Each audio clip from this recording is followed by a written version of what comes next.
Hello students, a very good afternoon. Yes, વચ્ચે દીવાર થોડો time video નહોતો મૂકી શક્યો. યસ, આપણે કરંટ ઇલેક્ટ્રિસિટીમાં આજે ડિસ્કસ કરશું stretching of a wire. Yes, in the previous lecture we had discussed about resistance, Ohm's law, conductance શું છે, conductivity શું છે, રેઝિસ્ટન્સ શેના પર ડિપેન્ડ કરે, કન્ડક્ટન્સ શું શેના પર ડિપેન્ડ કરે, આ બધી વાત આપણે લાસ્ટ વિડીયોમાં કહી દીધી. યસ, આપણે આ ફોર્મ્યુલા એક જોઈ હતી students. Resistance is rho L by A, right, where rho represents resistivity or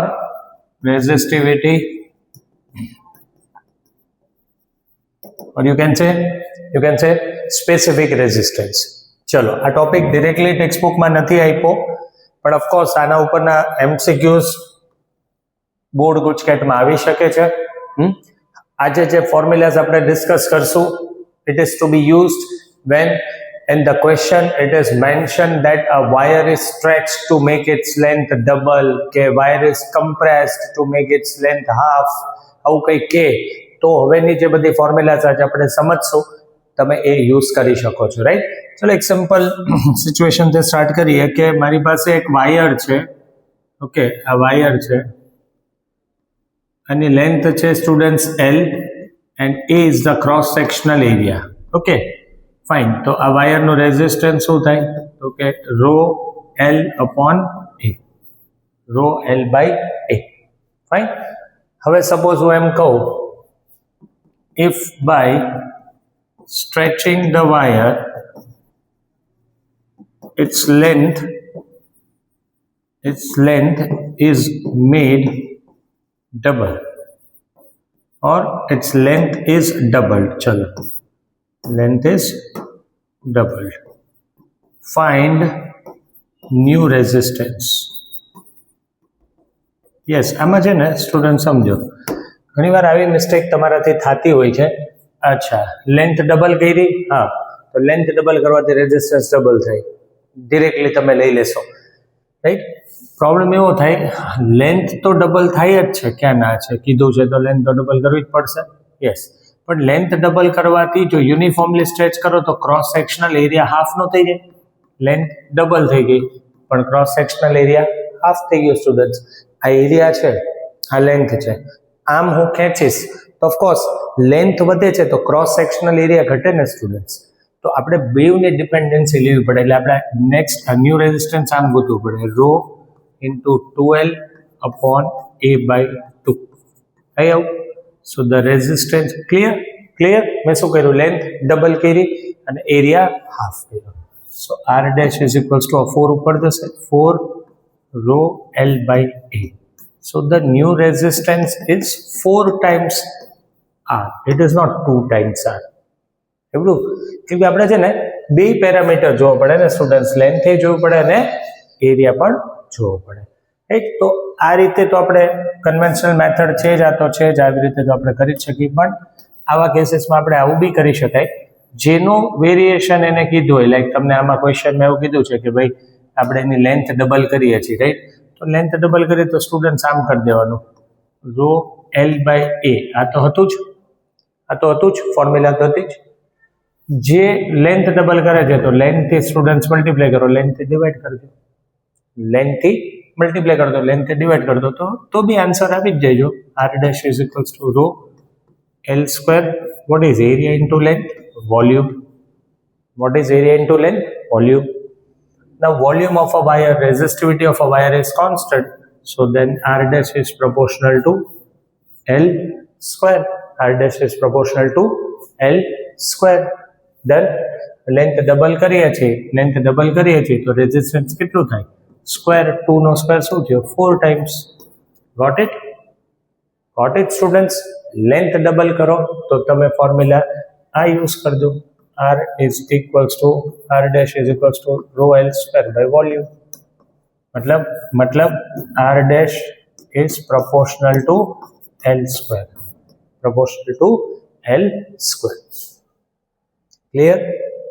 clear students? હા, ક્યારેક આવું આવશે કે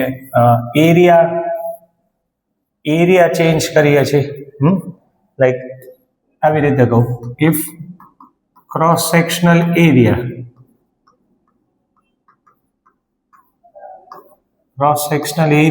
is changed.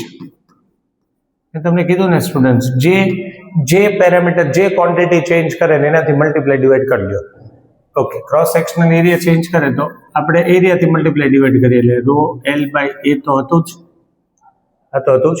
માની લો એવું કહેશે કે એરિયા ઇઝ મેડ 1/3 ટાઈમ્સ, બરાબર, યા કમ્પ્રેસ કરીને એરિયા ઇઝ મેડ 3 ટાઈમ્સ. જે પણ વેરિએશન એરિયાનું છે, હા, તો એરિયાથી મલ્ટીપ્લાય એરિયાથી divide.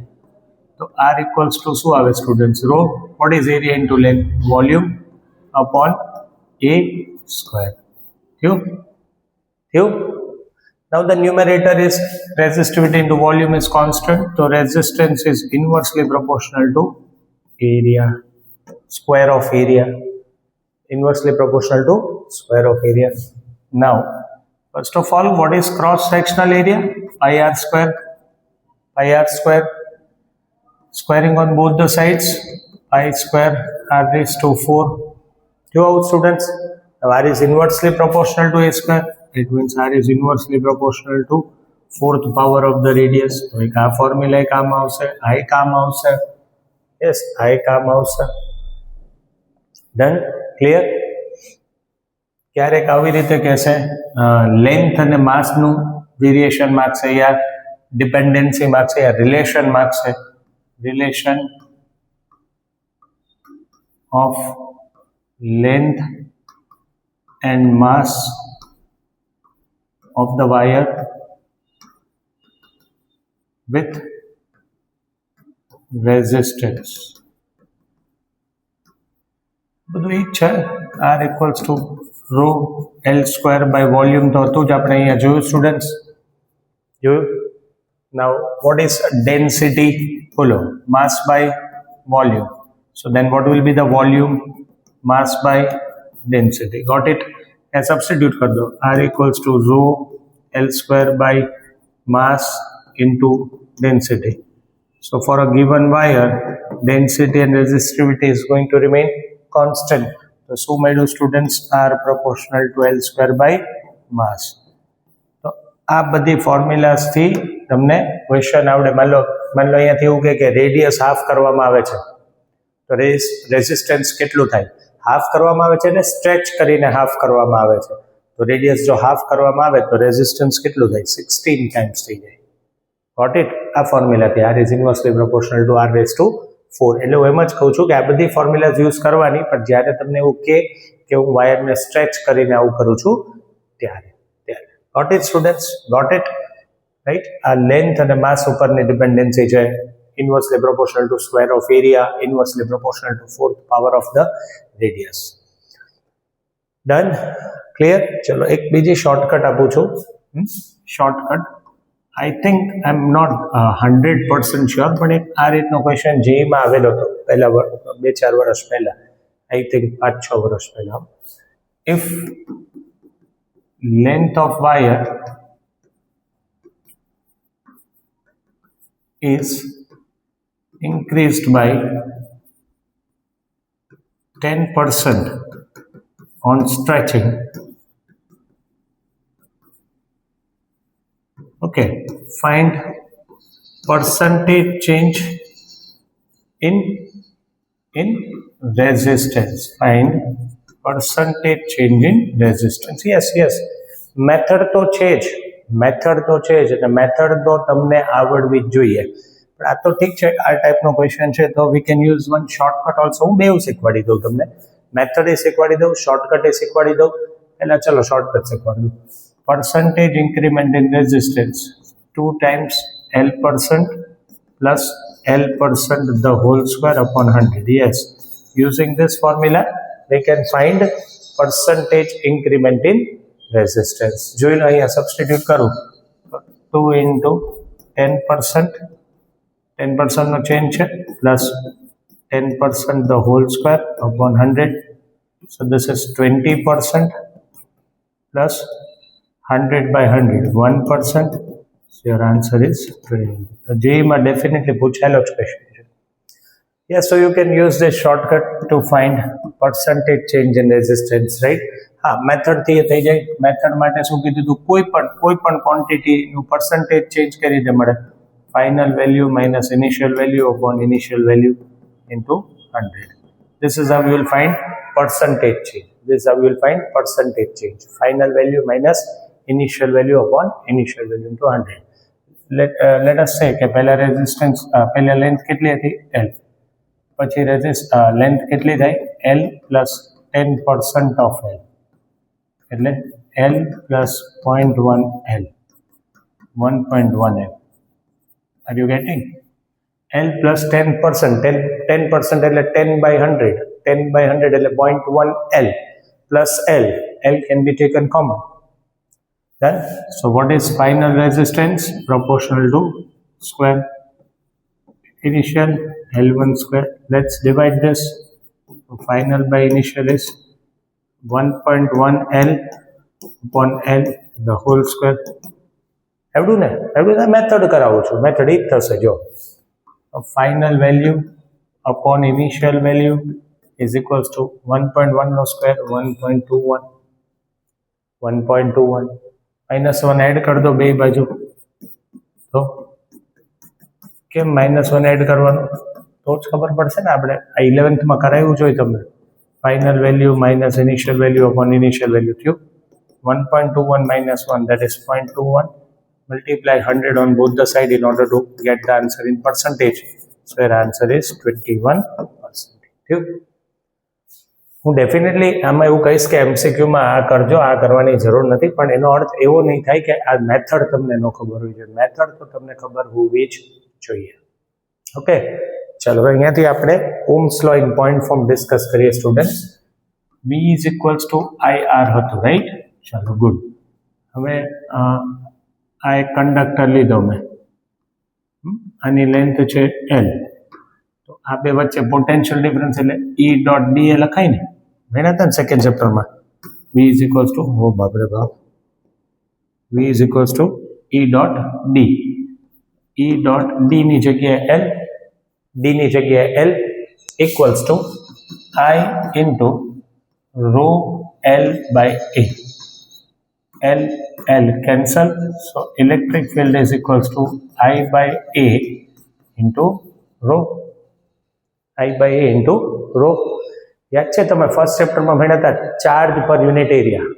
Charge per unit area એને શું કહેવાય? Charge density. Charge density. એવી રીતે આ શું છે students? Current per unit area. શું છે? Current per unit area. એને શું કહેવાય? Current density. શું કહેવાય? Current density. It is represented by J. current density. Okay, this is I by A. Vector quantity છે, એમ્પિયર પર મીટર સ્ક્વેર એની unit આવે. એમ્પિયર પર મીટર સ્ક્વેર એની યુનિટ આવે. M0 L-2 A1 T0. This will be the dimensional formula. So finally શું થયું students? E is equals to J into rho. Now what is resistivity? 1 by conductivity. Substitute करो तो E is equals to J by sigma. Resistivity is 1 by conductivity. So J is equals to sigma E. આ છે ને, આને કહેશું Ohm's law in point form. શું કહેશું આને આપણે? Ohm's law in point form or vector form. જે બોલો Ohm's law in point form બોલો યા Ohm's law in vector form બોલો. ક્લિયર છે સ્ટુડન્ટ્સ? આ શ્યોર? યસ. નેક્સ્ટ વિડીયો આપણે સ્ટાર્ટ કરીએ. એમાં will start with what is drift velocity of electrons, relaxation time, right, current density અને drift velocity વચ્ચે શું રિલેશન છે. તો એ ટોપિક થોડો લેન્ધી બી છે, ઇમ્પોર્ટન્ટ પણ છે. ધ્યાન આપજો ખાસ. તો આવતા વિડીયોમાં મળીએ. Thank you.